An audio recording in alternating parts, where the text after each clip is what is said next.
100 килограммов древней породы, 4,5 миллиарда лет в абсолютном вакууме. 2320 дальтон невозможной молекулярной массы. Если жизнь – это уникальный земной процесс, то откуда в камнях, падающих с неба, берутся ее главные детали? 28 сентября 1969 года. Австралия, штат Виктория, деревня Мурчисон. В 10:58 утра небо разрывает огненный шар, оставляя за собой густой дымный след. Местные жители собирают более 100 килограммов черных камней, пахнущих спиртом и серой. Никто еще не знает, что этот углистый хондрит перевернет всю земную биологию. В лабораториях НАСА куски мурчисонского метеорита подвергли тщательному анализу. Первые же результаты заставили ученых калибровать приборы заново. Внутри обугленного камня были найдены аминокислоты, строительные блоки белков, глицин, аланин, глютаминовая кислота. Те самые кирпичики, из которых состоят наши мышцы, кожа и ДНК. Но как они выжили? При входе в атмосферу метеорит разогревался до 1000 градусов. Органические соединения должны были сгореть, превратившись в простой углекислый газ. Оказалось, что пористая структура камня сработала как идеальный теплозащитный щит. Пока поверхность плавилась, внутри метеорита сохранялся космический холод. Скептики немедленно заявили: это земное загрязнение, метеорит просто испачкался об австралийскую грязь. Но изотопный анализ показал обратное. Углерод-13 в этих аминокислотах имел неземное происхождение. Более того, молекулы обладали странной симметрией, не характерной для земной биосферы. Загадка Мурчисона лежала в хранилищах 50 лет, пока технологии не сделали новый шаг. В 2019 году международная команда ученых во главе с Юсихиро Фурукава из университета Тохоку провела новый анализ. Их исследование, опубликованное в журнале PNAS, разрушило последние догмы. Внутри мурчисонского метеорита была найдена рибоза. Рибоза – это сахар, но не тот, что кладут в чай. Это фундаментальный каркас РНК. Без рибозы невозможна передача генетической информации. Без нее не может начаться сама жизнь. До этого открытия считалось, что рибоза слишком хрупкая. Она легко распадается в воде, не выдерживает радиации и тем более космического холода. Как сложный генетический сахар мог сформироваться в межзвездном облаке без биологических механизмов? Ответ кроется в досолнечной химии. Космос – это гигантская лаборатория. Без сложных ферментов, без учебников, при абсолютном нуле формальдегид на поверхности ледяных пылинок соединялся в сахара. А жесткое ультрафиолетовое излучение звезд служило источником энергии для этих химических реакций. Это так называемая реакция Бутлерова, идущая не в теплой колбе, а на промерзшей поверхности астероидов. Мурчисонский метеорит доказал, космос сам производит детали для будущей жизни. Но органика – это просто химия, мертвые молекулы. Настоящий шок ждал ученых, когда в другом камне они обнаружили следы того, что когда-то умело двигаться. Антарктида. Регион Аллан-Хиллз. 1984 год. На голубом льду экспедиция замечает странный темно-зеленый камень, который не принадлежит этой планете. Образец получает индекс ALH84001. Это кусок Марса, выбитый астероидом 15 миллионов лет назад. Откуда мы это знаем? Камень сохранил в себе крошечные стеклянные капсулы с древним газом. Изотопный состав этого газа до доли процента совпадает с марсианской атмосферой. Но не марсианский воздух сделал эту находку самой скандальной в истории астробиологии. В 1996 году команда Дэвида Маккея из НАСА заглянула в самую глубь марсианской породы. Их статья в журнале Science вызвала настоящую бурю в научном сообществе. Под мощнейшим микроскопом обнаружились странные трубчатые структуры. По форме и размеру они были подозрительно похожи на окаменелые колонии бактерий.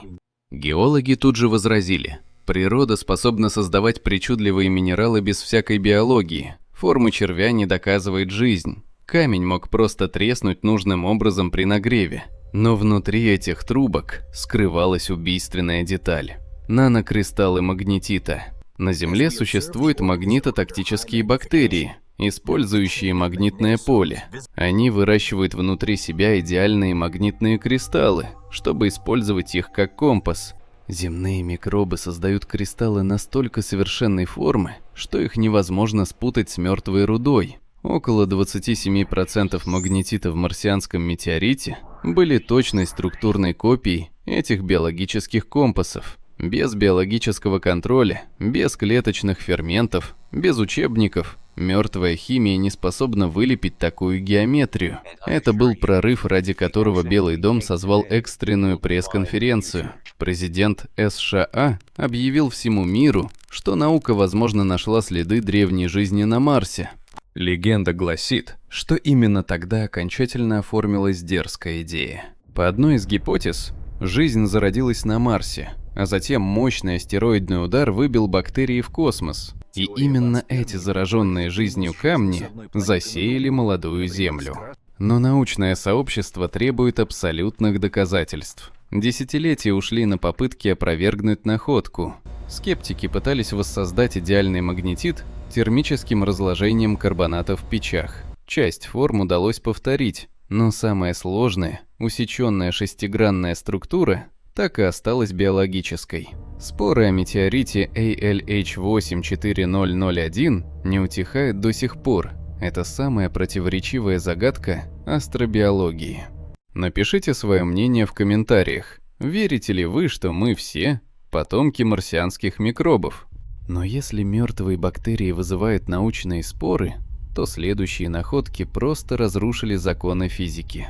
Ученым казалось, что абсолютный вакуум и миллиарды лет гарантированно убивают все жидкое. Пока в 1998 году в Техасе не упал с неба совершенно обычный на вид серый хондрит. Камень аккуратно раскололи зубилом в чистой лаборатории Хьюстона. И внутри абсолютно сухой космической породы исследователи увидели пронзительно синие искры.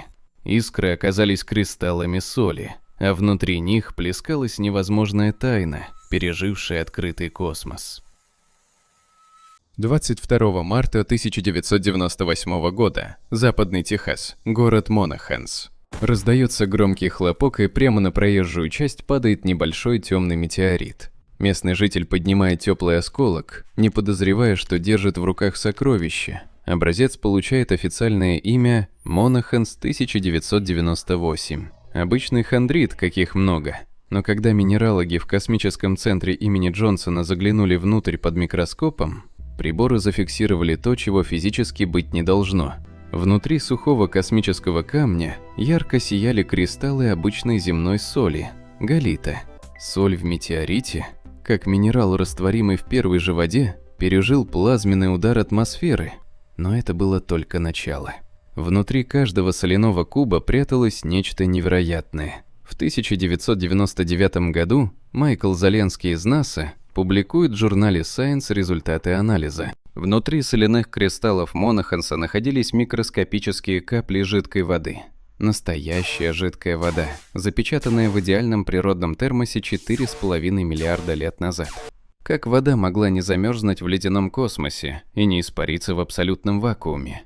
Кристалл галлита сработал как бронированный сейф. Прочный минерал взял на себя весь удар среды.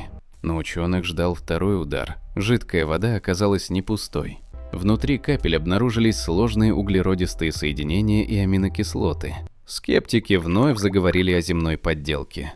Соль растворилась в дождевой воде Техаса и впитала грязь. Камень просто упал в лужу, и микробы с пылью затекли внутрь через микротрещины. Но анализ показал, трещин не было. Кристаллы росли в первичном океане молодой Солнечной системы. Состав соли и воды в метеорите Монаханс кардинально отличался от земных океанов. Это была вода из пояса астероидов. Жидкость, которая существовала до появления Земли. Без учебников, без лабораторий. В недрах далекого родительского тела химический бульон запечатал сам себя. Вода и органика путешествовали сквозь время вместе, защищенные каменной броней. Если жидкая вода с органикой летала по космосу, то что еще могли скрывать метеориты? Ответ пришел с падением уралитистого хондрита Акфер-086 в Алжирской пустыне. Ученые рассчитывали найти там знакомые аминокислоты, но обнаружили нечто, нарушающее все законы биохимии. Внеземной белок. Молекулу, которой просто не могло существовать в неживой природе. Напишите в комментариях, верите ли вы, что вся вода на Землю была занесена из подобных космических хранилищ? Вода в соли была лишь прелюдией к главному открытию внеземной биологии. Природа умеет создавать органику, но то, что нашли в алжирском песке, заставило биологов переписать учебники. Сложные структуры, требующие для сборки живой клетки, возникли там, где не было никакой жизни. Имя этой молекулы – гемолитин. Белок из глубин космоса, бросивший вызов законам эволюции. Миллиарды лет космического странствия не смогли разрушить то, что не должно было родиться. Космос продолжал подбрасывать загадки, перед которыми пасовали самые мощные умы планеты. 1990 год. Пустыня Сахара. Алжирский регион Акфер. Искатели метеоритов находят в песках небольшой темно-коричневый камень с пористой корой. Образец получает индекс Акфер 0,86. Это древний углистый хондрит типа CVT-RI. 30 лет камень спокойно лежал в научных коллекциях, считаясь рядовой космической находкой. Пока в 2020 году группа ученых во главе с Малкольмом МакГеухом не применила новейшую масс-спектрометрию. Результаты исследования, опубликованные в репозитории Archive, шокировали научный мир. Внутри метеорита Акфер 0,86 были обнаружены повторы аминокислотных цепочек из глицина. Но это были не просто отдельные аминокислоты, а полноценная, упорядоченная структура. Ученые назвали эту молекулу гемолитином. Гемолитин оказался первым в истории доказанным внеземным белком. Структура молекулы содержала атомы железа и лития на самых концах цепей. На Земле все белки создаются исключительно внутри живых клеток. Рибосома считывает код ДНК и шаг за шагом сшивает аминокислоты в строгом порядке. Без ДНК, без рибосом, без живой клетки белки считались физически невозможными. Но гемолитин образовался в чистом космосе, где не было никакой биологии. Функция концевых групп из железа и кислорода заставила биофизиков замреть. Такая конфигурация способна поглощать фотоны света и расщеплять воду на водород и кислород. Это же готовый внеземной двигатель для первичного фотосинтеза. Критики сразу попытались объяснить все земным загрязнением при обработке. Мол, исследователи просто занесли в прибор белок собственного пота или эпителия. Но изотопный анализ дейтерия к водороду закрыл этот спор навсегда. Концентрация дейтерия в гемолитине превышала земную норму в разы. Молекула родилась в протопланетном диске или межзвездном облаке до появления Солнца. Без живых организмов, без ферментов, при температурах близких к абсолютному нулю. Ледяные зерна, насыщенные аминокислотами, сплавлялись под действием слабых ударов. Так химическая эволюция создала белок задолго до того, как появилось первое живое существо. Это означает, что сложнейшие органические машины не эксклюзив Земли. Они рассеяны по всей Вселенной, внутри холодных каменных астероидов.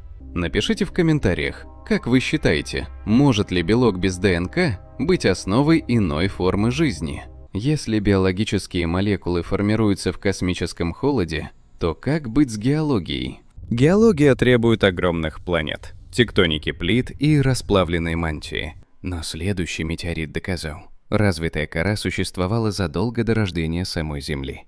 Образец ERC-CHECH-002 перечеркнул все представления о том, как строилась наша Солнечная система. Камень из уничтоженного мира, который был старше земной коры. 2020 год. Снова Сахара, но на этот раз юго-запад Алжира. Безжизненное песчаное море Эргшеш. Геологическая экспедиция извлекает из песка массивный 32-килограммовый валун, расколотый на несколько фрагментов. Он совершенно не похож на обычные метеориты с их черной, оплавленной при падении коркой. У этого камня крупнозернистая структура с включениями длинных зеленых и розовых кристаллов пироксена. Этот образец получает имя ERC-CHECH-002, и он полностью ломает геологические модели. Подавляющее большинство каменных метеоритов – это примитивные хондриты, просто слепившаяся космическая пыль. Но ERC-CHECH-002 – это андезит. Вулканическая магматическая порода. На Земле такие породы образуются исключительно в зонах тектонической субдукции, в местах, где океаническая кора под огромным давлением погружается в расплавленную мантию. Для формирования андезита критически необходимы два фактора – сложная кристаллизация и вода. Только вода способна понизить температуру плавления мантии, чтобы создать такую богатую кремнеземом магму. Выходит, что Эрк-Чеч-002 – это фрагмент полноценной континентальной коры древней планеты с запасами воды. Но когда ученые провели изотопный анализ свинца и урана, результаты вызвали ступор. Точный возраст кристаллизации этой породы составил 4 миллиарда 565 миллионов лет. Это делает метеорит старше самой планеты Земля, старше всех известных планет. Когда изливалась эта магма, нашей планеты не существовало даже в виде раскаленного шара. Был лишь хаос протопланетного диска, состоящего из газа и бесчисленных астероидов. Однако эта находка неопровержимо доказывает, процессы формирования планет шли с невероятной скоростью. Уже в первые 2 миллиона лет существования Солнечной системы сформировались протопланеты. Миры размером с Марс, внутри которых уже разделились тяжелое металлическое ядро и расплавленная мантия. Тепло для этого колоссального плавления давал распад короткоживущего изотопа алюминия-26. А на поверхности этих миров остывала твердая андезитовая кора, возможно, омываемая первыми жидкими водами.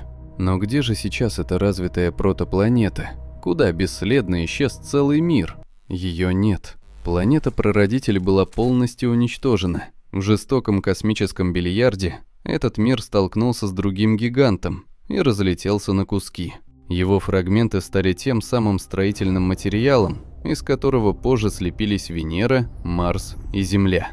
Земля буквально стоит на обломках таких погибших древних миров, и лишь этот кусок коры чудом избежал гравитационных ловушек и был выброшен на дальнюю орбиту. Он дрейфовал в абсолютном вакууме более 4,5 миллиардов лет, прежде чем упасть в пески Сахары, став старейшим посланником из исчезнувшей эпохи. Как вы думаете, сколько еще тайн хранят в себе обломки мертвых планет? Пишите в комментариях. Но если целые миры стирались в пыль в космических катастрофах, то что могло пережить этот ад и доставить на раннюю, еще безжизненную Землю строительные блоки жизни? Ответ был найден на другом конце света, внутри метеорита, который пах алкоголем. В метеорите Мурчисон. Но пока одни метеориты прятали в себе тайны погибших планет, другие хранили нечто иное. Структуры, которые физики на протяжении 200 лет считали абсолютно невозможными. Чукотка, Корякское Нагорье, холодные суровые берега реки Хатырка. В 2011 году международная геологическая экспедиция отправилась в эти дикие места с одной целью – найти фрагменты метеорита Хатырка, чтобы доказать существование запрещенной материи в природе. Чтобы понять суть их находки, нужно вспомнить базовые законы классической кристаллографии. В обычных кристаллах, таких как алмаз или кварц, атомы выстраиваются в строгие повторяющиеся решетки. Как идеальная плитка в ванной, эти атомарные блоки заполняют все пространство без зазоров. Для такого ровного заполнения подходят лишь треугольники, квадраты и шестиугольники. В науке это называется симметрией 3, 4 и 6 порядков. Но попробуйте замостить плоскость правильными пятиугольниками. У вас ничего не выйдет. Между геометрическими фигурами неизбежно останутся пустые дыры. Именно поэтому законы природы гласили, пятилучевая симметрия в кристаллах строго запрещена. Однако в 1982 году израильский ученый Дан Шехтман синтезировал такой кристалл в лаборатории. Коллеги подняли его на смех. Двукратный нобелевский лауреат Лайнус Полинг тогда публично отрезал: нет никаких квазикристаллов, есть только квазиученые. Спустя годы Шехтман получил Нобелевскую премию, все-таки доказав свою правоту.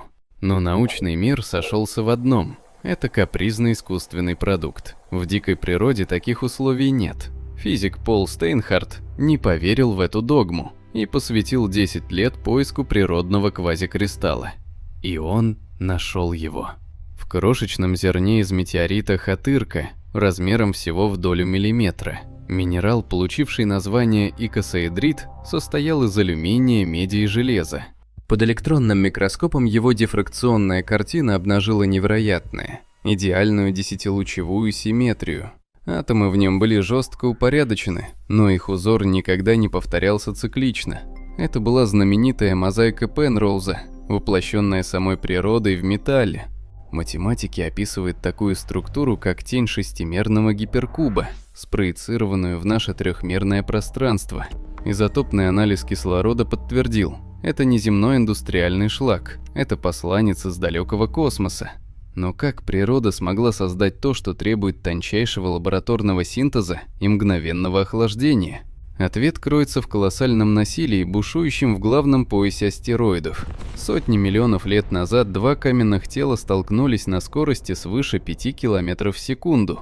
Давление в точке удара подскочило до 5 гигапаскалей. Это в 50 тысяч раз больше нашего атмосферного давления. Температура взлетела до 1200 градусов, мгновенно расплавив и смешав алюминий и медь, а затем последовало сверхбыстрое охлаждение в вакууме, намертво зафиксировавшее атомы в запрещенной геометрии. Напишите в комментариях, как часто, по-вашему, наука безапелляционно отрицает то, что просто пока не смогла найти. Метеорит Хатырка доказал, что космос способен творить сложнейшую математическую магию без участия человека. Но впереди нас ждет камень, где строгая холодная математика уступила место органике и жизни.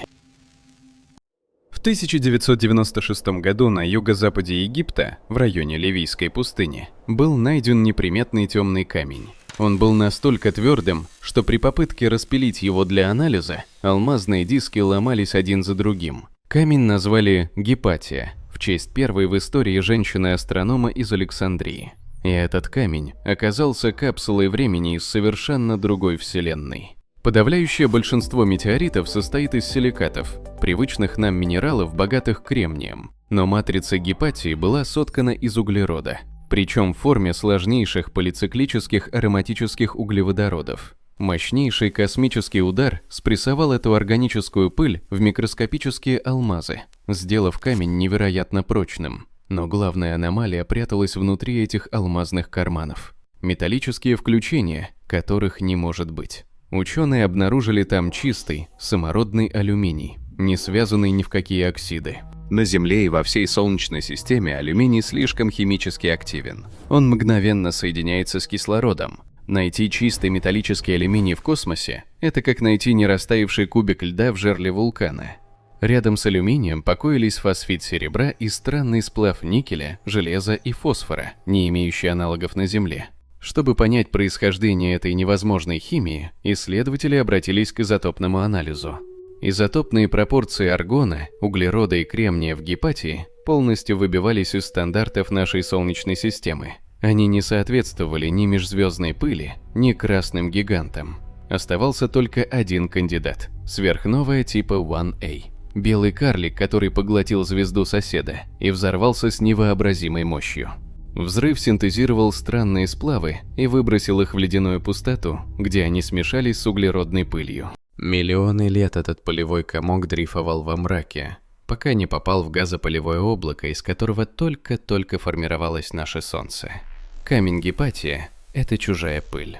Фрагмент материи, родившийся за пределами нашего мира. Он пережил рождение Солнца, хаос формирования планеты, упал на Землю, чтобы перевернуть наши знания о космосе. И это подводит нас к главному, пугающему и одновременно прекрасному выводу. Взгляните на все эти находки еще раз. Мы привыкли думать, что сложные органические белки – это эксклюзив земной биологии. Но метеорит Экфер 086 доказал, жизнь лишь использовала то, что холодный космос уже синтезировал в ледяной пыли. Мы считали, что геологическая эволюция и вулканическая кора – привилегия зрелых планет вроде Земли. Но ERC-CHECH-002 показал, что мертвые миры кипели магмой и водой еще до рождения нашего Солнца. Мы были уверены, что непериодическая симметрия – это венец человеческой математики и искусственного синтеза. Но метеорит Хатырка выковал квазикристаллы в огне космического ДТП сотни миллионов лет назад. А камень Гипатия окончательно добил нашу антропоцентричность, принеся пыль чужих взорванных звезд. Вселенная – это не пустой холодный склад мертвых камней, ожидающий чуда жизни. Это бесконечный, ревущий химический реактор. И прямо сейчас, где-то в триллионах километров от нас, остывает кора новой планеты и сплетаются молекулы новых белков. Жизнь не упала на Землю случайно. Она была неизбежно запрограммирована в самих законах химии и физики. Какая из этих 4 метеоритных загадок впечатлила вас больше всего? Напишите свое мнение в комментариях. Подписывайтесь на канал, чтобы вместе с нами продолжать раскрывать главные тайны Вселенной. И помните, мы с вами – это космическая пыль, научившаяся смотреть на звезды. До новых встреч!